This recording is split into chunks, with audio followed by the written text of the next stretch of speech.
भीमराव अंबेडकर की प्रेम कहानी जाति और धर्म से परे है। सूचना सिर्फ मान्यताओं और जानकारियों पर आधारित है। यहाँ ये बताना जरूरी है कि यह मेरा वीडियो किसी भी तरह की मान्यता, जानकारी की पुष्टि नहीं करता है। किसी भी जानकारी या मान्यता को अमल में लाने से पहले संबंधित विशेषज्ञ से सलाह लें। बाबा साहेब अंबेडकर प्रेम कहानी, जाति से परे प्यार। बी.आर. अंबेडकर बाबा साहेब या बी.आर. अंबेडकर के नाम से मशहूर भीमराव रामजी अंबेडकर द्वारा भारतीय समाज में प्रेम संबंधी नियमों का पालन नहीं किया गया था। वह एक भारतीय न्यायविद, अर्थशास्त्री, राजनीतिज्ञ और समाज सुधारक थे। उन्होंने दलित बौद्ध आंदोलन को प्रेरित किया और सामाजिक भेदभाव के खिलाफ अभियान चलाया। लेकिन आज आप भीमराव अंबेडकर की प्रेम कहानी और निजी जिंदगी के बारे में पढ़ने जा रहे हैं। अंबेडकर की पढ़ाई पूरी होने के बाद अंबेडकर ने दलितों के अधिकारों को सुरक्षित करने के लिए काम करना शुरू कर दिया। बी.आर. अंबेडकर वास्तव में सताए गए लोगों के लिए एक मसीहा थे। युवा प्रेमी बी.आर. अंबेडकर की पहली शादी। अंबेडकर की पहली शादी गलत रही।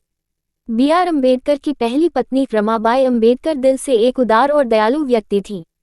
उन्होंने अपने आसपास के लोगों की भलाई के लिए भी काम किया। रमाबाई ने 1906 में बायकुला की सब्जी बाजार में अंबेडकर से शादी की। उस समय अंबेडकर 14 वर्ष के थे और रमाबाई 9 वर्ष की थी। इसमें कोई संदेह नहीं कि रमाबाई एक बहुत ही सहयोगी और कर्तव्यपरायण पत्नी रही हैं। उन्होंने अपने पति की भलाई के लिए काफी हद तक त्याग भी किया था। दुर्भाग्य से शादी के 29 साल बाद लंबी बीमारी के कारण उनकी मृत्यु हो गई। प्यार निश्चित रूप से दर्द को ठीक करता है। भीमराव को फिर हुआ प्यार। इतने व्यस्त कार्यक्रम और अनिद्रा की समस्या के कारण अंबेडकर होम्योपैथिक दवाओं पर थे।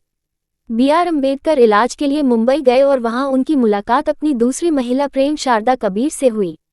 वह पेशे से डॉक्टर थी और महाराष्ट्र की कोकणस्थ ब्राह्मण थी। इसके साथ ही वह एक सामाजिक कार्यकर्ता भी थी। इतिहास के अनुसार इन दोनों के बीच कई प्रेम पत्रों का आदान प्रदान हुआ था। प्रत्येक पत्र 18-20 पृष्ठों का है। उनके बीच 40-50 पत्रों का व्यापार होता था, जिनमें बाबा साहब उन्हें सरू के नाम से समर्पित करते थे और जल्द ही उन्होंने 15 अप्रैल 1948 को शादी कर ली। शादी के बाद उन्होंने अपना नाम सविता अंबेडकर रख लिया और उन्हें माँ के नाम से भी जाना जाने लगा। वह हमेशा उसके खान पान को लेकर चिंतित रहती थी। वह चिकित्सा, स्वास्थ्य, भोजन और आराम की दृष्टि से उसके लिए आवश्यक समय सारणी का सख्ती से पालन करती थी। और शायद यह उनकी सख्त पत्नी के कारण ही था कि बाबा साहेब ने काम के घंटों को दिन में 12 घंटे से 8 घंटे करने के लिए संघर्ष किया। ये तो हुई भारतीय पत्नियों की बात। अपने पतियों के प्रति उनका प्यार और देखभाल उन्हें फिट रखने के लिए किसी भी हद तक जाती है। लेकिन मधुमेह के कारण उनका स्वास्थ्य खराब हो गया और 6 दिसंबर 1956 को उनका निधन हो गया। सविता माई तब 94 वर्ष की थी, मधुमेह और रक्तचाप से पीड़ित थी। हाल ही में 2003 में उनका निधन हो गया। मुझे वह धर्म पसंद है जो स्वतंत्रता, समानता और भाईचारा सिखाता है। निष्कर्ष उनकी एक प्रेम कहानी थी जो जाति के विपरीत थी। लेकिन सच्चे प्यार में कोई शर्त नहीं होती, यह अंततः जाति, रूप और धर्म को नजरअंदाज करके भी हो जाता है। आंतरिक गुण ही सबसे अधिक महत्व रखते हैं।